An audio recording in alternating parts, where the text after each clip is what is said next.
Welcome, everybody, to another episode of the expLOREation podcast. Today, I have with me, Greg. What's going on, What's man? up? Not much, quarantine, doing all that good stuff. Yeah, I know we haven't been posting super actively like we used to. We're just taking a little bit more time cranking out these episodes because of, quarantine. But we do have the next couple of queued up. So, talk to me about what's on today's agenda. What did we cover this week? Yeah, so we are going to be talking about a movie me and Gabe watched, dubbed It Follows. So let me just go over the basic overview of the plot.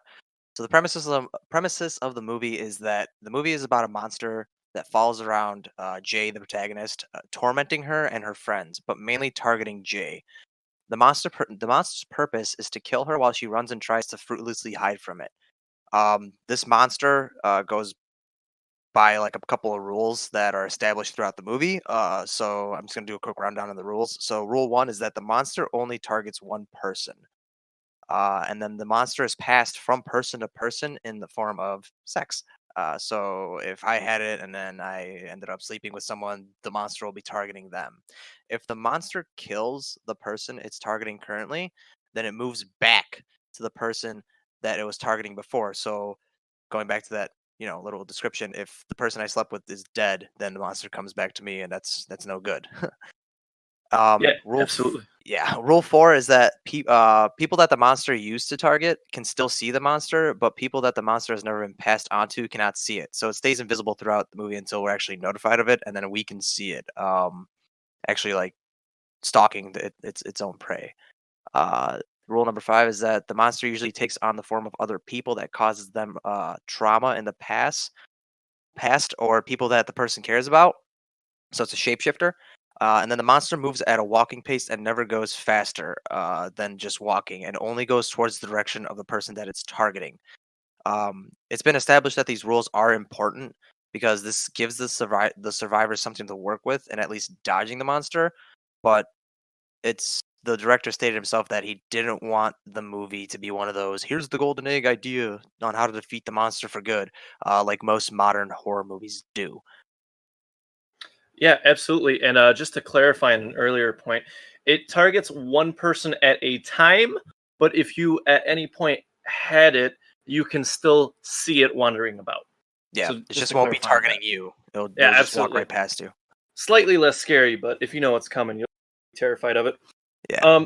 So when we watch this movie, we're taking notes as per usual. And you know me, I like to dive into the kind of big overarching themes throughout the film. I want to talk a little bit about how this monster itself is transmitted. So it's transmitted through the act of sex, and I think this movie comes up as very like anti like sex, very like hard Christian, Yeah. but it's really not that kind of a movie. I think what the writer director was going for here was that this monster kind of exploits us at our most vulnerable time when we're like opening ourselves up to another person, and to kind of have that be portrayed as an act of betrayal almost. You know what I mean? Because you're not having sex to have sex. You're having sex to protect yourself and to propagate the spread of this monster. So it's kind of playing on our like vulnerability in that essence, where you think you're going to come out fine on the other end, but it's actually much worse than any STD or anything along those lines. Oh, yeah. So the movie itself has a pretty big tonal shift as well. In the beginning of the film, I don't have an exact timestamp, but first, I'd say quarter of the film, when we're introduced to our main character, Jay, we see her kind of floating about in a pool. We'll touch on the subject of water a little bit later. But there's this kind of aura of very laid back summertime shenanigans, anything you'd expect from really these kind of like teenage kids going into adulthood. You know what I mean? And so the tonal shift happens when Jay has sex with what was this character's name, Greg? He had two names. Hugh and Jeff. Those Hugh were and his two Jeff different, uses a two fake different name. names. Yeah. So the movie tonally shifts in two ways because what we see happening is, and it relates back to this point, is this removal of innocence. So now that Jay and her friends are exposed to this monster, the kind of flower here has been ruined. Both the flower of um, like she has had sex. That's the obvious one, but also because her innocence is ruined in a sense that now she has to live and worry about this thing chasing her down. So her like mental innocence or her like psyche is now ruined in a sense because she always has to keep an eye out. You know what I mean? This Yeah. monster is very programmatic. It follows a very strict set of rules, and throughout the movie we see that it's not as easy getting rid of this thing as it may seem. And I kind of want to touch on that little theme of being constantly pursued. The movie does a really good job of convincing the audience, at least temporarily or for a bit, for the span of 2 hours that it ran for, that our main characters are never truly safe. Greg, you mentioned that the monster itself is passed via sex, right? Yeah. And so what our main characters do is that they do resort to that in some instances multiple times to try and get rid of the monster itself. But it's never that easy with these things, because if you don't explain the rules to the person you're passing it to, or they don't believe you, whatever the situation may be, it always comes back to our main cast of characters here. Yep. I think that's a pretty interesting concept to play on, because, I mean, what's worse than thinking that, hey, I'm perfectly okay, right? And then you're not. You realize it like a day or two later, you know what I mean? It's like if you're working on an assignment and you think you're doing it totally right, and then you get it graded back and it's like a 20%. It's just not a fun feeling to have. Hard slap in the face. Yeah, and so I have one more written down here. It's called The Theme of Safety in Water. Greg found some counter evidence for this, but I kind of want to throw my thoughts out there in this. In the beginning, when Jay is introduced, she's floating about in her backyard pool. And like I just mentioned, there's this innocence, this tonal shift in it, right? And when we see her in this pool for the first time, she is yet to be ruined via the monster, right? And we see her frequently return to big bodies of water. We see her encounter a lake in the film where she contemplates having sex with 3 different guys in order to propagate the spread of the monster. And then towards the end of the film, we see them return to a big Olympic-sized pool. And this was kind of a ploy to find out more about the monster, try and trap it, things of that nature. And so I just wanted to touch on that very lightly. I didn't dive into it too much because, like I said, Greg likes to argue with me and has counter evidence. Oh, yeah. But we will be touching on that a little bit later, like I mentioned. Let's talk about kind of our feelings about the movie. So I've seen this, when I watched it with you, this is probably watched through 4 or maybe 5. I've seen this movie a couple times. I know what I was getting into. However, it was your first time watching it. What did you think of it? I think as a horror movie goes, it did give off a creepy vibe, especially with the monster. I mean, seeing something that's just staring right at you and going towards you is completely terrifying because you don't know what it's gonna do once it like gets in your, I guess, safety bubble, like your little zone. Um, the only thing that kind of threw me off sometimes is the voice acting was subpar, and just like some of the whole like scenes were just like it felt very plasticky, like kind of off, you know. But other than that, I mean, overall, it was a decent. Like I guess this would be dubbed a horror film. It was a decent horror film. It was definitely unique because I never actually like it. Most people are, it's like they identify like right off the bat, like here's the monster. This is how we're gonna kill him, and then he's gonna be gone for good. Unless it's one of those where it's like, oh, we kill him in this movie, but then he comes back into a sequel. Uh, yeah, it's just something I haven't seen before done in a horror film at all. It usually deals with like the paranormal that can actually eventually go away, but this just sticks around until the end. Absolutely. I think I just some of my notes I have written down here. I thought the monster itself was interesting. The concept, the way it chases you, the pursuit, the whole kind of idea behind the horror movie monster was, Yeah, the way it I don't spreads want to too. say, yeah, the way it spreads too. I don't think it was like inversed on its head or anything super over the top like that. I just really enjoy that it had a very clear set of rules, and it's just this looming presence. You know what I mean? I mentioned that this thing, you never know if you're really safe and things of that Right. nature. I just enjoy kind of the cycle in this film that our characters go through. Right. I also enjoyed a lot of the shots in the film. I thought a lot of the cinematography was beautiful. Hmm. Now let's talk about kind of the weaker points, I guess.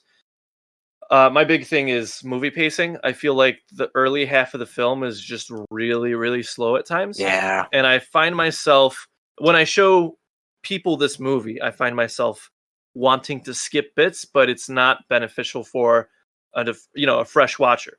I've seen this Right. movie a couple times. It might not be a bad idea to just skip over some scenes to take notes or whatever it may be that's happening. But this, the pacing of this thing is absolutely fucking egregious. I cannot stand it sometimes. But I guess that ties into kind of the overall theme of following, looming, the slow-paced monster, slow-paced film. Maybe I don't know. Maybe that's a bit of a reach. And my other one was I mentioned I've seen this movie 4 or 5 times now. For the life of me, I cannot remember anyone's names in this movie. I thought Yeah, I'm in the the same side boat. characters were very lackluster and they were not fleshed out. Yeah, no. Good stuff. You got any other thoughts before we dive into some of these bigger bigger topics here? I mean, you kind of already said it yourself. I mean, the pacing was definitely off, in my opinion. But I guess there was enough happening on the screen to an extent where it kind of kept me glued. But then again, I was a fresh watcher, so it did keep me a little bit like in there. I guess it also does go with the pacing of the monster, and yeah, I agree with you with the side characters.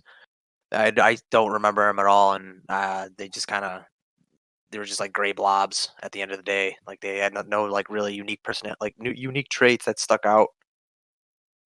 Awesome, awesome. We do have some external sources Yeah. that we brought in for this. Yes. Greg found a pretty interesting one. It's a movie fan theory. Do you want to talk to me about this one? Sure. So before I talk about this fan theory, I just want to give the credentials and a big thanks for the tremendous and interesting read to SpideyFan914 who typed this up on Reddit.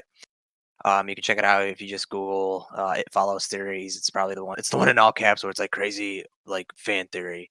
So I'm gonna just read the too long didn't read that he kind of posted up, because it kind of already explains a decent chunk of it. So it goes.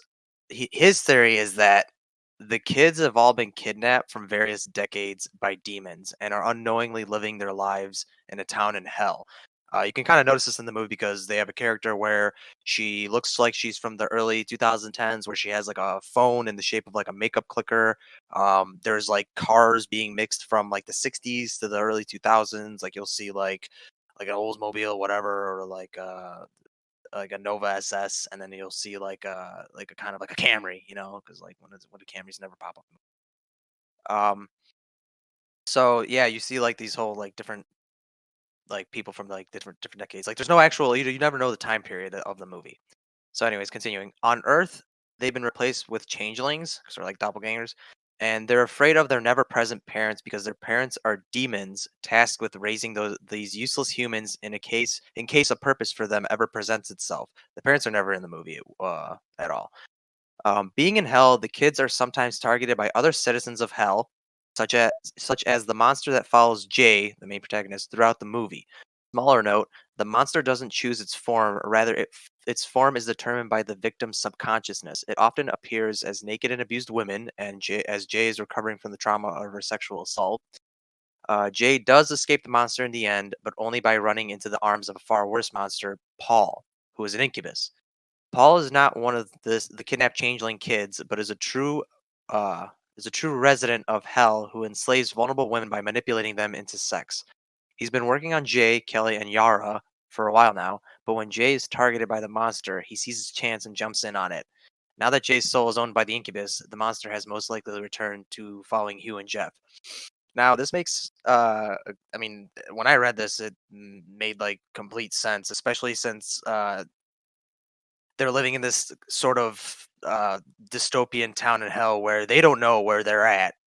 But since I guess these demons built this town to make it seem like the actual like outer world, um, then makes total sense. Especially since one of the quotes that Yara offers in her monologue, she said that when I was a little girl, my parents would not allow me to go south of Eighth Mile, set in Detroit, and I did not even know what that meant until I got a little older, and I started realizing that that was where the city started and the suburbs ended. And I used to think about how shitty and weird that was. I mean, I had to ask permission to go to the state fair with my best friend and her parents only because it was a few blocks past the border. Jay then replies that her mother wouldn't let her pass the border either. So, like I said, like the suburbs in this case are this like sort of reality that they're stuck in, and then if they go past the suburbs, they're totally in hell, you know. So I Yeah, mean, Gabe, absolutely. yeah, Gabe, what do you think about this theory? I think, like, again, shout out to SpideyFan914 for this. Okay, so I like the idea of being stuck in limbo, and I think there's a lot of thought that was put into this.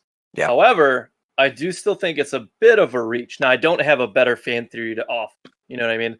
So I'm Right. not going to sit here and just shit on this dude's fan theory because it's very well constructed. He has some quality points. And it does almost sort of fit the narrative when you step back and rewatch the movie another time or really think about what the fuck was going on. Right. That being said, this is like this is running off the idea that it is indeed set in limbo. You know what I mean? Right. It's kind of basing the entire theory is based on in what is my opinion, right? A very kind of shaky foundation to it. But that being said, I do like it. It's probably one of the best, if not the best, fan theory out there for It Follows that we have come across. Yeah. If you come across another really good one or even better one, by all means tag us on Twitter. Yeah. But that's just my thought, man. That I was reading through this. And it's a really long read. We just basically gave you guys the TLDR, and we're going to link all the articles and stuff that we talk about in the podcast description. Yeah. Check that out for yourself. But like I said, it kind of runs off the assumption that this is all taking place in limbo, that this is X, Y, and Z. I guess some of the finer points fit into place where we don't really know what time period is, because I've asked myself that a couple of times when I was watching this movie, and I feel like it's always a question that comes up. So that is a solution to that question or problem, I guess, at the end of the day, right? Yeah. This was kind of your topic, man. Tell me what you thought about it. I mean, I did cook up a theory by myself, mainly regarding like what the backstory and the presence of Jay's and whatever sister's name's parents are doing. So reading through, I noticed that a lot of people are saying, "Oh, like Jay's dad isn't in the background because he's dead, or whatever." But I put my own spin on this because when the monster, I guess this is a spoiler. So when the monster takes the form of her father at the swimming pool, where they cooked up this idea where if they put a bunch of electronics in the water with the monster in it, it'll short circuit and kill the monster, which in the end doesn't end up working.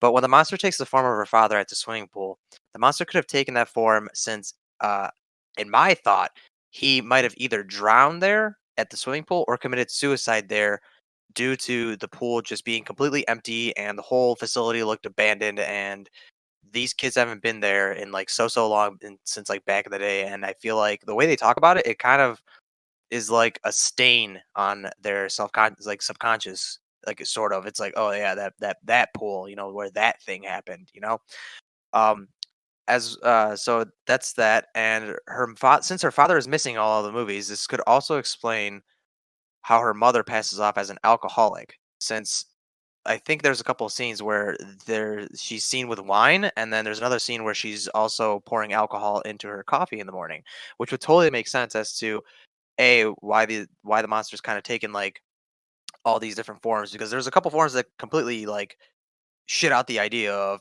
this is because of sexual trauma. Like it could be like completely like this is Yeah, absolutely. some of these forms like that the monster takes completely like goes into the thing that like still stays on the track of abuse, but More sort of kind of specifically. more specifically parental abuse. And then this could also tie into again like how her mom's an alcoholic and she's not really around all the time during the whole movie, et cetera, et cetera, et cetera. So that's my own little Look cocktail at that, theory. everybody. I got Greg forming his own theories on Hee the haw. stuff we cover. Absolutely wonderful. No, that is a very good point you made, honestly. Now that I didn't have any like exposure to what you were gonna whip at me today prior, but that was an excellent case for that.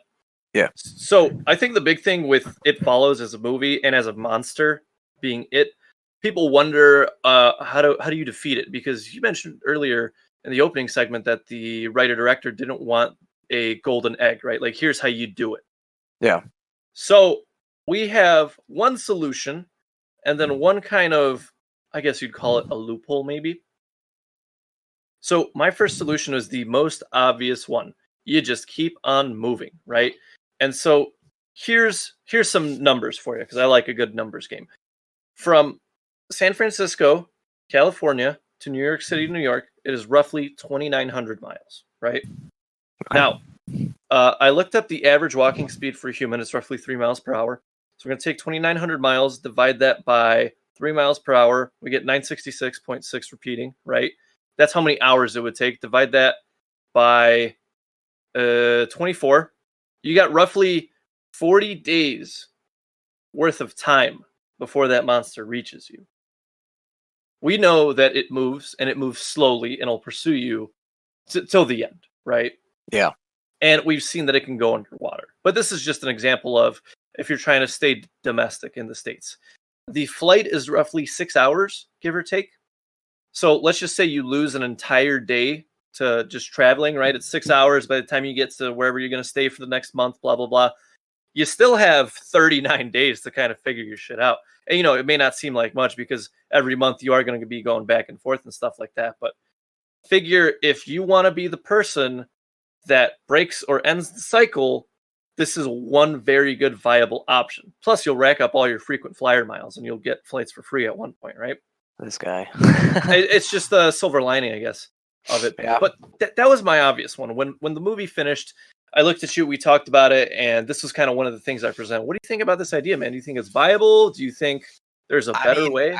I think it would work, but it would be hella expensive. I wouldn't doubt it, unless I guess you take a car, but that's even more like hours you're gonna waste. Yeah, I believe I have no idea how long it'd take to drive, but I'd imagine it'd be like a 2-3 day drive. Yeah. I mean, I think yeah. Like I said, I think it would work. It's just it would be pretty expensive, and I don't think anybody would probably be wanting to move coast to coast like every month and a quarter, just to escape some like paranormal. I'm pretty sure by the third like skip, they're gonna just be like, just end me, like whatever, man. I can't deal with this shit. Those on airplane peanuts just suck. On airplane peanuts just suck. Yeah, that's a good point. It is roughly, if you're driving straight, it's 1 day, 20 hours, so a 44-hour drive. If you're going straight, that's with no rest, no stops, things like that. There's a bunch of construction going on in Nebraska right now, so that might slow you down. He's on Google Maps, guys. I am on Google Maps, absolutely. It's a phenomenal resource. Calculated. That's kind of the obvious one, but let's talk about this loophole. So Yeah. the loophole here is, or the big question that was left unanswered is, well, what happens if everybody in the chain above you dies of old age, natural cause, whatever it may be, right? They're dead. Yeah. And you are the last one, and then you also die. What happens in the monster? Yeah. Where did it come from? How old is it? If this is like thousands of years old, then you probably have a pretty good shot of just dealing with it, right? Especially if you got a long-term game plan like this, if it is, financially sustainable for your career choice or whatever it may be, right? Make ends meet when you're being chased by a monster. It's just that's the big question. Where did it come from? How old is it? And then what happens? Does it reset? Does it magically appear in somebody else's pants? You know what I mean? Yeah, that is a good question. We don't really know. they never explain all that stuff. That's the beauty of like this fan theory stuff. You know what I mean? Because I think if there was an origin story to the monster, if there was an explanation for all these sorts of things, I feel like that stuck in limbo fan theory would have fallen apart very quickly because there would have been all sorts of unaccounted for stuff within it. But that's just my opinion on it. How strong do you think because like I was kind of just thinking right now, what if I understand it could swim underwater, like, well, I don't know if it could probably walk underwater, right? Yeah, but we've seen in the movie that to get into a house, it's at least smart enough and knows that you have like it takes a brick or a rock and smashes the window and then it goes inside of the house, right? So I'm assuming that like physical objects like that can stop it. What if you just like locked it in a detention center? We don't know how the only thing is that we don't know how powerful it is, so we don't know if it will be able to like just bust down the like say like a steel reinforced door with like XXX whatever fiberglass bulletproof whatever. Yeah, you want that to is say, an interesting point. Like we don't like would it just like stay there? Would it just freak out? Like does it teleport? Because I mean, if it actually like because right If now it teleports, then you're fucked. yeah, I mean right now it just walks, but I mean you don't know if it will be able to teleport or not at all because we've never actually seen it like get trapped like that. I mean, I guess the only time is when it was in the pool, but still regenerated. I guess the better question is how do you get it contained like that without totally destroying your own life as well? Because I'd imagine the best scenario would be like a containment chamber with only one way in or out, right?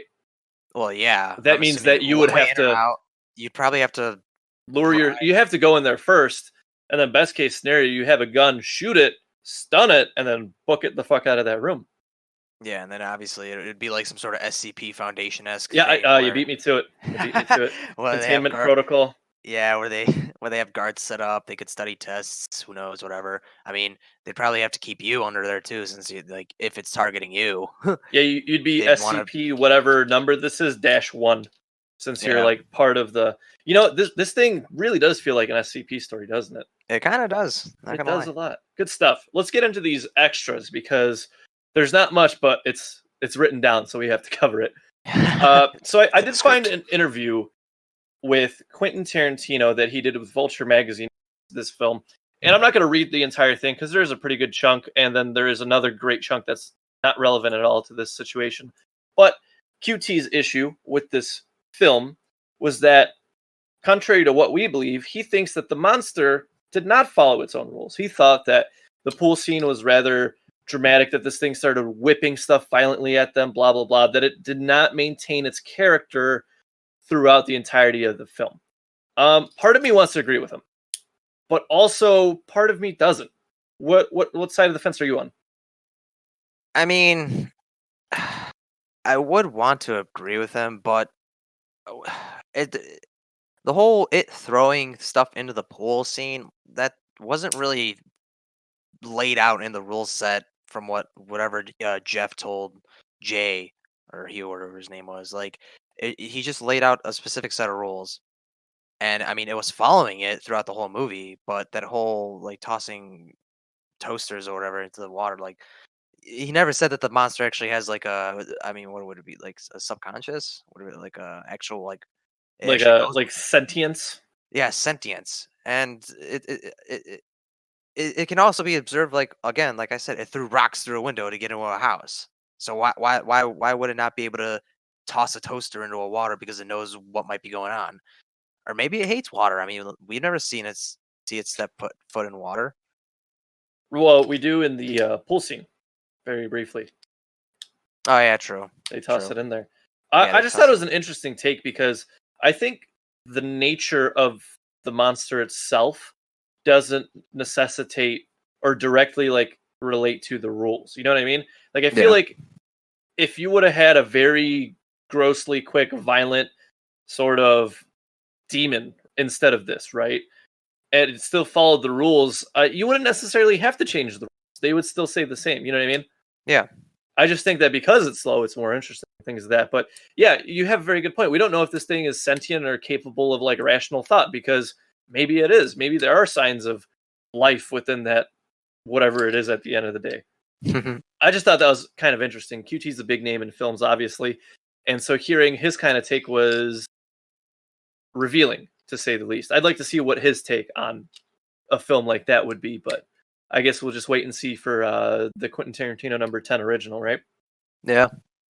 We have some tropes and trivia. So the only piece of trivia I found is that with an interview with the writer director, I can't remember his name for the life of me because I'm terrible with names. He said that this movie was based off a reoccurring dream that he had when he was younger, right? And I thought that was interesting.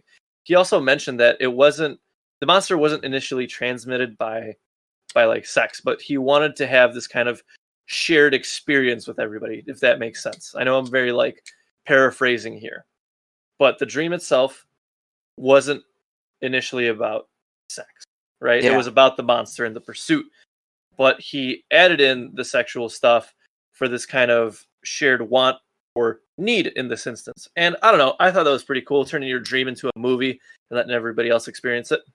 Yeah. Talk to me about some of these tropes. Um, so trope number one is that, and I didn't notice this at all. I had to actually read through an article to find this. That each time the monster is about to attack, there is a red object on screen that's sort of hidden out of like it's hidden out of view unless you're actually looking for it. Most horror movies actually follow this trope, and this movie is not one that to forget about. Like whatever the saying goes. Right. It Yeah. doesn't shy away from it. Yeah, exactly. Going off of Gabe's thing that he said, it's based on a reoccurring anxiety dream that the director had, where a malevolent being took the form of people he knew slash cared about. He thought it was kind of caused more likely by his parents divorcing, which could also maybe explain like why the parents are missing throughout the whole movie. He just added in the theme of sex and other additives to kind of make up the whole movie. And going back to what Gabe earlier in the podcast said about bodies of water, Bodies of water are meant to be dangerous, similarly to the movie of Jaws. At the beach in the beginning, Annie gets killed, which is some chick that literally just Some gets, rando. yeah, like bent in by the monster. The main protagonist almost dies at the lake. Her and her like little posse went to escape it, escape the monster. And she also had a crisis when she was at the beach, contemplating having sex with three men on a boat to pass the curse onto them. So, I mean, I don't know. I haven't watched Jaws in a minute, but I believe it followed the same theme with water, where the first cut scene with water in it is like happy, playful, cheerful, whatever. But like once the monster reveals itself, that's when bodies of water become Become death. dangerous. Yeah, it's sort of like taking something that you love in life and just completely like throwing it out the window because one being or whatever you want to call this entity, an entity, yeah, just shits all over it. Awesome. Yeah, I think those are all pretty interesting. Good job on researching those. Any closing questions, comments, or thoughts in regards to It Follows before we wrap up this episode? Other than that, if you haven't seen the movie, it's definitely a decent watch. Would you recommend it? Oh yeah, I think well, I think I would recommend the movie, but I think seeing what fan theories people have put out there is a little bit more Overwhelming. like not overwhelmed, but like it's a lot more exciting than the actual movie itself. Uh, Somewhat, in my yeah, that's opinion. half the fun, talking about it afterwards, just like we're doing now, huh? Yeah. Good stuff. Well, I believe that is it for the expLOREation podcast. This has been episode number 16. It Follows. We're Oh still wow. trying to find a title, so probably after I post it or after we end the show, right? Yeah. Anyway, y'all know the deal. Check us out on Twitter, Facebook, Instagram. What else we got? Podbean, Podbean, Spotify, Apple Spotify. Podcasts, Stitcher Yeah. Radio. Yep. Yeah, we're getting worse at the fucking rap, I swear. Yeah, we are. That being said, Greg, what do we do here? You know what we do, and you guys should do it too. We keep the lore and exploration. I'll catch y'all. Well, me and Gabe will catch you in the next episode.